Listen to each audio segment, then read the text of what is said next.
this video, I'm going to talk about 5 classic Facebook advertising mistakes that most beginners make. In fact, most people who use Facebook advertising make.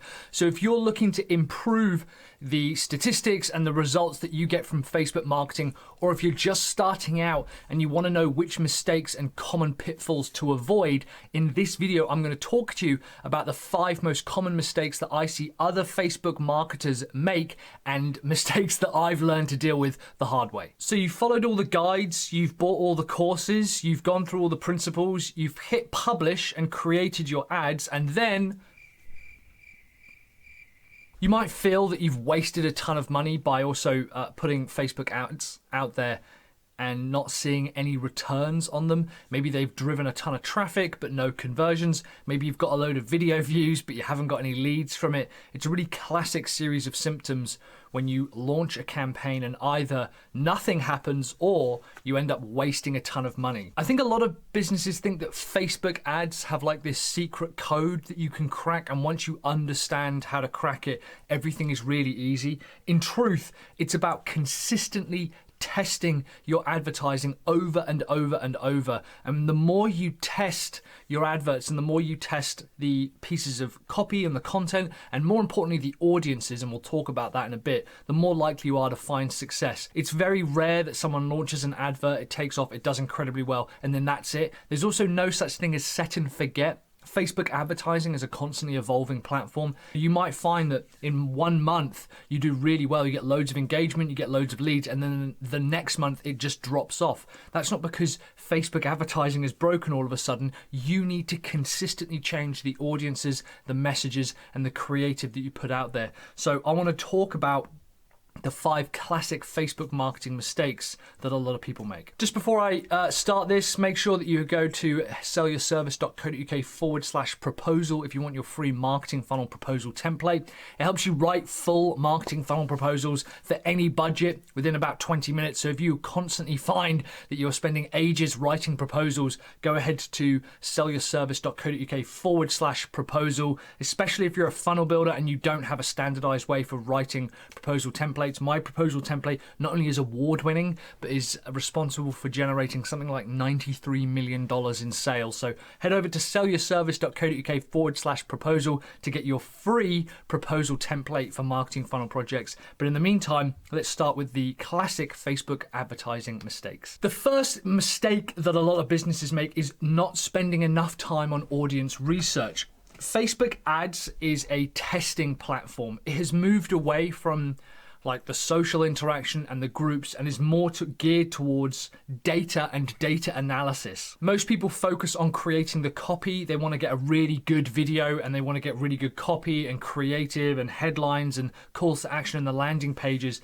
But in my opinion, you need to spend more time researching all the different audience interests that are available to target inside the platform. It's not just about going after demographics or even location. You need to start experimenting with the different interests that everyone on Facebook has. An example of this would be if you sell, I don't know, whiteboards behind me maybe, so you want to look for people with a home office. It's not enough just to say, well, they're probably aged between 25 and 55 and they run their own business.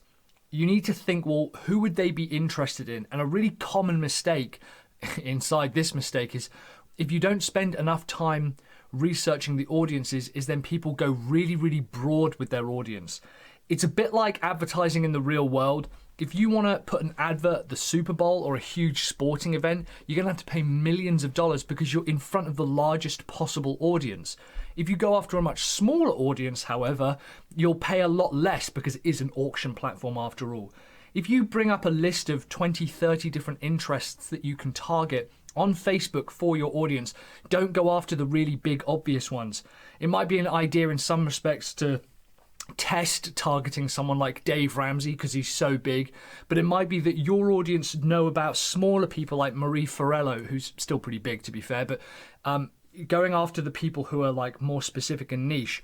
Digital Marketer has this as a way of saying, everyone in the world knows who Tiger Woods is, but very few people know who Jason Parnevik is. But if you're a real golfer, you'll know who Jason Parnevik is. So targeting those specific interests and spending as much time as possible targeting those interests, and then using the ads platform as a way to see which interests get me the lowest cost per click or the lowest cost per lead or the highest amount of engagement, or which ones has the largest reach without spending a huge amount of money. So the most common mistake that I see people make is spending too much time worrying about the copy and the creative, and they also think that creating one incredible video is going to do all the work for them, when in actual fact you're better off with a kind of mediocre, almost like kind of standard advertising text and copy, but a really specific audience. That typically tends to work out better. Mistake number 2 is not spending enough. Everyone likes to dip their toe in the water with Facebook advertising, and one of the most common kind of roadblocks that I see people face is they want to spend some money, but they aren't willing to spend enough to get over the hurdle of seeing where the traffic lies. If you think about it as the equivalent of running a race or something like a marathon, it's no point dipping your toe in the water. You've got to go the distance in order to see what your final time is. You've got to go the full distance to see what your full capabilities are. You need to think about spending money on Facebook as, first of all, if you're starting out, building engagement and putting free videos out there, free posts, just to see what people click on, to see what people engage with. And you need to think of it as a data and research project rather than initially trying to generate leads and sales. When you begin to see what platforms and what interests and what creatives and what videos and what messagings work, that's when you can start scaling it. That's not to say that you have to spend loads of money, and we'll talk about that in the next one. You can absolutely do this for like $5 a day. I have ad sets running that just have $1 a day just to see if they work. And if they don't work, I switch them off and I try something else. If you aren't willing to put, frankly, a couple of grand behind this to find out what does work, you're never going to get there. There needs to be a bit of a tipping point whereby you spend enough money to get enough data and research and insight to say these audiences work and this messaging works, these audiences don't work and this messaging doesn't work, and then scale the stuff that does work.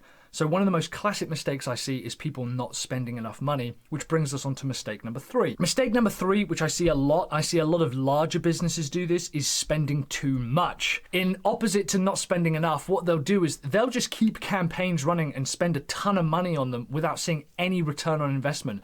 I have regularly seen people say, I put a load of money into Facebook advertising, I was getting clicks for like $5 and I was getting leads for like $17, and we just kind of left it. I'm like, that's crazy money. That's an insane amount of money for you to just let run. It might be for your particular case that $17 is pretty good, but I would always be trying to bring that down. We at the moment generate leads for around $1.47 on Facebook, and even then I'm trying to bring that down because I reckon I can get that below 90 cents, I personally think. So that's what I'm currently constantly working towards. But you need to also understand when is enough. And this is often down to people not knowing their numbers. If you don't know what the average order value is for your products, if you don't know what the average order value is for your customers, if you don't know what your average spend per customer is, it's going to be very difficult for you to know, is that too much or too little for a lead?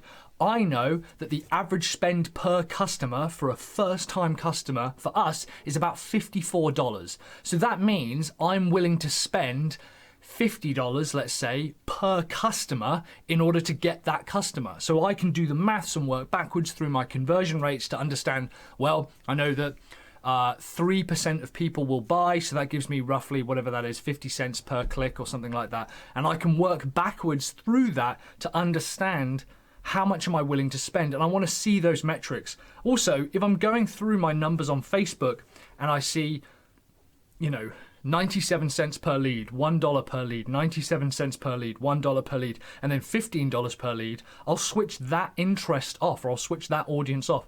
And a lot of businesses don't do that, and that's partly because they don't understand their numbers. If you understand your average order value, your conversion rates, your current cost per lead, or how much you're willing to spend per lead, it's going to be much easier for you to work out how much you're willing to spend. Mistake number 4 that I see is people taking it personally. I'm going to say something right now, and it's going to be a bit shocking.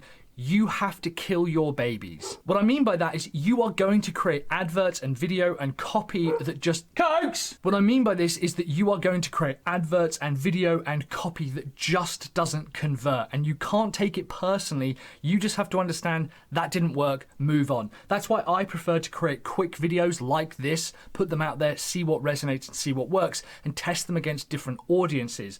I know that some messages are really going to resonate with some audiences, and sometimes they're not. Occasionally, even I will put a video out and think, this is going to blow people away, this is going to go viral, people are going to love this, and I don't get any results from it whatsoever. And occasionally, I'll put out a video or a post or an advert and think, yeah, that's fine, that's good enough, and it will just take off and skyrocket and generate a ton of leads and a ton of traffic. Don't make it personal. See this as a data exercise. Use it as an excuse to quickly test different messages, different stories, different creatives, different copy. Facebook has a load of ways for you to be able to quickly test different things.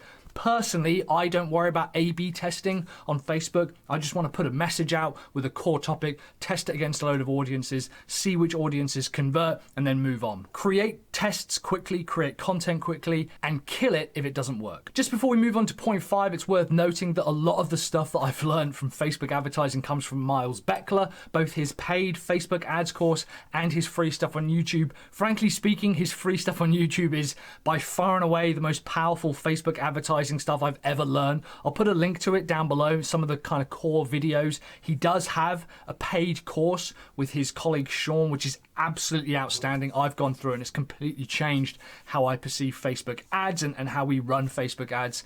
But yeah, a lot of this stuff, Miles goes into way more detail and also talks about creating it from scratch rather than templates. Mistake number 5, and I am guilty of this one, is not reading the policies. Facebook has advertising policies. In my opinion, they're not particularly, it's not that they're not clear, it's that if they ban your ads or they ban your campaigns, or in my case, ban your entire advertising account, they don't necessarily refer back to which policy they are. However, they do have really specific policies, and there's really easy ways to completely avoid it. No sexual imagery, no provocative imagery, no swearings. They have a load of basic no-nos. The overall rule of thumb is that Facebook wants their advertising platform to be a positive place. I know that sounds incredibly hypocritical and in fact nonsensical coming from the platform that is Facebook. They have a lot of AI and machines that make a lot of the calls. So if your content or if your audiences target something that their AI and machines say, no, we can't do that, then they're going to ban you straight away, or at least ban your advert. Now you can repeal them, you can ask for them to kind of take another look at it and stuff. Typically, however, if you get an advertising campaign or an advert banned twice, it's best to just move on and leave it. There's a few really easy things like, don't say, are you looking for other financial advisors or financial advisors like you? They don't like it when you call people out. Read through their policies and understand what you can and can't do within the platform, and you should be fine. So in summary, mistake number 1, not spending enough time researching your audiences. Mistake number 2, not spending enough on your advertising. Mistake number 3, spending too much on your advertising, usually because you don't know your numbers. Mistake number 4, making it personal and insisting that your adverts are good when the audience is telling you otherwise. Remember, marketing is opinion free. You don't get to have an opinion. What works, works. And mistake number 5 is people not reading the policies. Remember, if you are a funnel builder and you're looking for a free marketing funnel proposal template, just head over to sellyourservice.co.uk/proposal. I'll put a link down below where you can download a free template for your marketing funnel proposals. Maybe you sell Facebook advertising to your clients, and no matter the budget, that template will help you write a proposal that has a really high conversion rate in less than like 20-30 minutes. What other mistakes do you see Facebook advertisers make? Let me know down in the comments below. What mistakes have you made when doing Facebook advertising? Let me know in the comments. And yeah, if you are a funnel builder, make sure to hit subscribe as well, because I produce new videos like this every single week. I've probably got another video popping up here where I actually go through my overall Facebook advertising strategy. This is from about a year ago when I started understanding a bit more about what I was going to spend my money on. So you can go ahead and click that if you want to learn a bit more about Facebook advertising for dummies, especially if you're doing it for customers. In the meantime, I will see you on the next video. Thank you so much for watching. Have courage, commit, and take action.